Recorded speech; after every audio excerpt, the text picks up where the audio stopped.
Hey guys, welcome back to my latest horror haul video. I know it's been a while since my last upload, at least in terms of haul videos anyways. I actually had already shot this and I was planning on posting it last week, but I ended up erasing it by accident. So I finally got some free time, so I figured I'd go ahead and redo the video. Alright, so first up you can see here I got the new Halloween movie on 4K. Um, I really wanted to get the Steelbook edition because it's such a nice looking edition, but we only have one Best Buy in my town, and the next closest Best Buy is 2 hours away. I didn't want to order this online because I'm trying to stop doing that. I need to start, saving some money and cutting back on spending, but so I'm not happy with this one. Like, I do like the black case, I do like the artwork and stuff. I heard the special features weren't too good on this though. I am going to watch this again at some point, but I think what I'm going to do is I'm going to wait closer to Halloween, and I'm going to watch the original film, and then I'm going to go ahead and watch this one right after it and see how that plays, since this movie retcons a lot of the things that happen in all the sequels. Alright, so Halloween. Right, next up we have Death Spa, and this is one I wanted for a very long time. I actually got some Amazon cards from my in-laws, so I decided to knock some things off my wish list, and this is something that I wanted for a long time. This is a movie I thought I actually had seen, but it turns out I only seen the commercial or trailer for it on another videotape. And the thing that surprised me about this film was how close it was to the Found Destination films. Like, it really anticipates them, since this film came out many years before those films. I thought this was going to be a slasher film, and ended up being more of a supernatural horror film. I do like this artwork, and I did go ahead and I watched Killer Workout. Or sometimes I watch just a double feature with those two films, since they both, are about basically working out. This one's decent though. All right.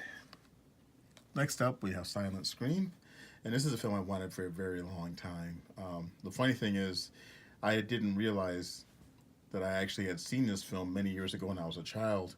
I had just forgotten what the title was. I only remembered a couple scenes from this. I remember the TV spots for this one because they were really good, which they actually mentioned in the special features. This one stars Barbara Steele. This one's a decent movie. I really did enjoy watching this one again.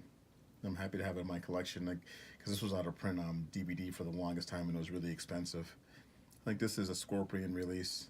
So the only thing is there's no alternate artwork on this release, unfortunately. But I did enjoy this one very much. All right, next up we have Prey, and this is a Vinegar Syndrome release, and this is a weird movie. This is a British sci-fi horror movie, and it's about this alien that comes to Earth looking for food, and then he meets these two lesbians, and they take him in to stay with them at their countryside manor. This is a very odd movie. Like, I love the special effects, the makeup effects on the alien, because he's a shapeshifter. You can see there he has kind of a dog face. This is a wacky film. I do enjoy this one very much, so it's great, good weirdness there. Okay, next up we have Summer of '84, and this one I was interested only because of the '80s nostalgia. The thing about this release, though, it's fairly cheap on Amazon.ca, but it's also a BDR. There is a Canadian edition of this one on DVD.